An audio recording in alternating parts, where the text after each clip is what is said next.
जो खाद की समस्या है ये एक बहुत गंभीर धारा से प्रभावित थी। राजनीतिक संबंध विषय अलग हो जाते हैं और तो वो समाजवादी पार्टी छोड़ के और भाजपा में समाजवादी पार्टी की जो वोट डालने वाली तो है नहीं, उनका तो नारा ही है। बुंदेली नेटवर्क से हम आपके राजू भैया। तो भैया जी आज आए हम नीरज यादव जी के थे। तो भैया जी नीरज यादव हमारे एक गुरु भी रहे और वर्तमान में जिला पंचायत सदस्य हैं। तो भैया जी से मिलकर बहुत अच्छा लगा कि गुरु जी से मिलवे को एक सौभाग्य बा और वर्तमान में जिला पंचायत सदस्य हैं। तो भैया जी से पूछत कि भैया जी गुरु जी को पद छोड़ के मतलब राजनीति गुरु जी भी कर रहे और राजनीति का चुनी या सो का कारण रहा कि भैया जी ने शिक्षा लाइन से गुरु राजनीतिक लाइन में आवे को का कारण है भैया जी नीरज भैया? सबसे पहले तो राजू भैया आप हम बहुत बहुत बधाई शुभकामनाएं और आपके सभी दर्शकन हो हमारे यहाँ जो के राम राम पहुँचे। हमारा जीवन शुरू से ही ये उद्देश्य था कि हम लोगों की सेवा करें, लोगों के सुख दुख में शामिल हों। तो कुछ समय लगभग 2016 से और 2021 तक शैक्षणिक कार्य में हमने अपना योगदान दिया और जितना बन पड़ा बच्चों के भविष्य को संवारने और सजाने का काम किया। फिर मुझे लगा कहीं ना कहीं ये जो एरिया है वो बड़ा छोटा एरिया है। अगर राजनीतिक रूप से या राजनीति में पहुंचकर हम अधिक से अधिक लोगों की मदद और अच्छी शिक्षा, दवाई, सिंचाई, अन्य लोगों की भी मदद कर पाएंगे, है ना। तो यही उद्देश्य के चलते राजनीति में आ गए। जी भैया जी अब जो एक बहुत बड़ो खाद के लाने लेके मेटा चल रहा हो तो ये बारे में आप का कहना चाहती? जैसे दर्शकन में आप वर्तमान में जिला पंचायत सदस्य हो, शासन में हो, तो इसमें आप जो खाद को का मैटर बनना हो बे? हाँ जी, निश्चित तौर पे जो खाद की समस्या है ये एक बहुत गंभीर समस्या है। हमने कई बार जिलाधिकारी से भी बात की, कृषि विभाग के वरिष्ठ अधिकारियों से भी बात की, लेकिन संतोषजनक जवाब नहीं मिले। आश्वासन तो मिला लेकिन समाधान नहीं मिला। निश्चित तौर पे ये भाजपा की सरकार की विफलता है कि हमारे अन्नदाता किसान जो इतने परेशान हैं कि एक एक बोरी के लिए वो दिन दिन भर लाइन में लगते हैं और शाम को खाली हाथ घर लौटना पड़ जाता है। तो उनके एक तो अंतरात्मा भी बहुत दुखी है।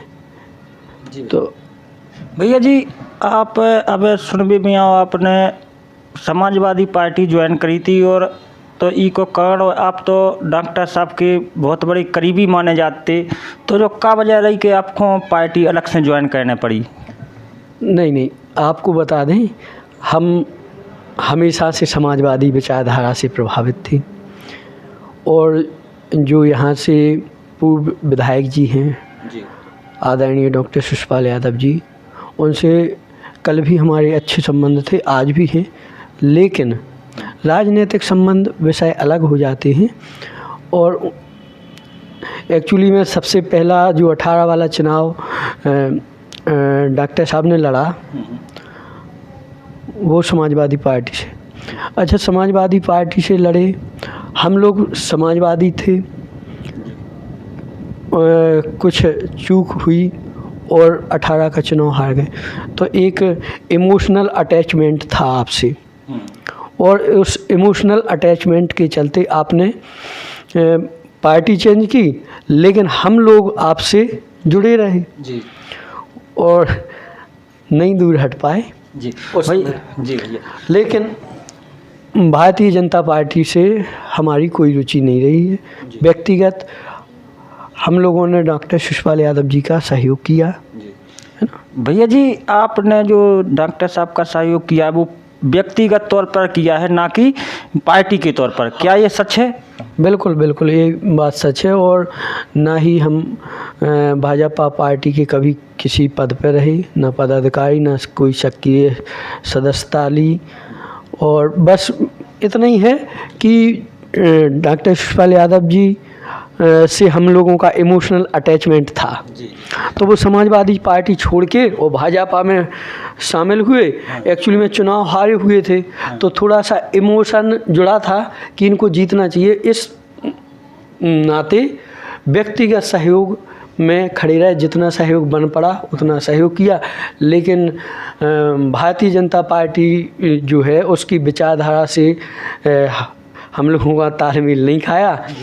तो अधिकतर लोग देखे जाते हैं पृथ्वी पर में जो कि भाजपा के नहीं हैं और पर्सनली डॉक्टर साहब के हैं। तो भैया जी आपको ने जो जिला पंचायत को चुनाव लड़ो तो आपको मतलब पहलो चुनाव रहो आपने कि कौन सा चुनाव लड़ो, कितनी बार चुनाव में अब विजय पे आप तो भैया आपकी जब पहली विजय है क्या? निश्चित तौर पर 2022 का जो चुनाव लड़ा जी भैया, वो मेरे जीवन का पहला चुनाव था। इसके पहले ना तो हमारे यहाँ से कोई व्यक्ति राजनीतिक रहा है। मेरे परिवार की पृष्ठभूमि जो है, पिताजी आज भी किसानी करते हैं, है ना। तो बस मन में जुनून था चुनाव लड़ना है, और ना ही मैंने किसी पार्टी के सिंबल पर चुनाव लड़ा। वो तो चुनाव जो त्रिस्तरीय पंचायत चुनाव होते हैं वो व्यक्तिगत ही होते हैं, किसी दल के नहीं होते हैं। जी भैया जी, अब आप जो आगंदा चुनाव लड़ेंगे तो किन मुद्दों पर जनता के बीच जाएंगे? आपकी क्या मतलब कौन सी रूपरेखा बनाई है कि जो जनता आपको फिर से आप जो जिला पंचायत का चुनाव लड़ेंगे कि और बड़ा चुनाव लड़ेंगे, इसके बारे में हमारे दर्शकों को बता सकते हैं कुछ? बिल्कुल, ये बात सत्य है कि बेस जनसेवा है और व्यक्ति पूर्ण तो होता नहीं है ना। तो जितनी जनसेवा बन पड़ी और अभी कर रहे हैं वो करते जाएंगे। अब रही बात चुनाव की, तो वो समय तय करेगा कि पंचायत चुनाव या त्रिस्तरीय पंचायत चुनाव, जनपद, जिला या सरपंच या क्या लड़ना है या आगे की ओर तैयारी करनी है, वो तो अभी क्लियर नहीं है। लेकिन बाकी जनसेवा का काम कल भी जारी था, आज भी जारी है और आगे भी जारी बना रहेगा। भैया जी, अभी आप समाजवादी पार्टी में किस पद पर सुशोभित हैं? हाँ, हम समाजवादी पार्टी में अभी विधानसभा अध्यक्ष के रूप में हमने अपना कार्यभार संभाला है और उसका काम भी कर रहे हैं, है ना। और जो समाजवादी पार्टी का जो जनाधार है उसको बढ़ाने का पूरा प्रयास कर रहे हैं। भैया जी, अभी जो भूतपूर्व विधायक जी हैं माननीय दीपक यादव जी, तो उनके ऊपर कुछ आरोप लगाए गए हैं। क्या वो कितने प्रतिशत सत्य हैं या दबाव में हो रहा है, ऐसा आप बता सकते हैं कुछ? बिल्कुल बिल्कुल, वो जितने भी आरोप लगाए जा रहे हैं केवल राजनीतिक विद्वेष से लगाए जा रहे हैं। उनका ऐसा कोई भी कृत्य नहीं रहा। और मैं तो ये बोलता हूँ कि भारतीय जनता पार्टी जितनी राजनीति स्तरहीनता की कहती है, आज तक किसी भी दल ने इतनी स्तरहीनता की राजनीति की नहीं है।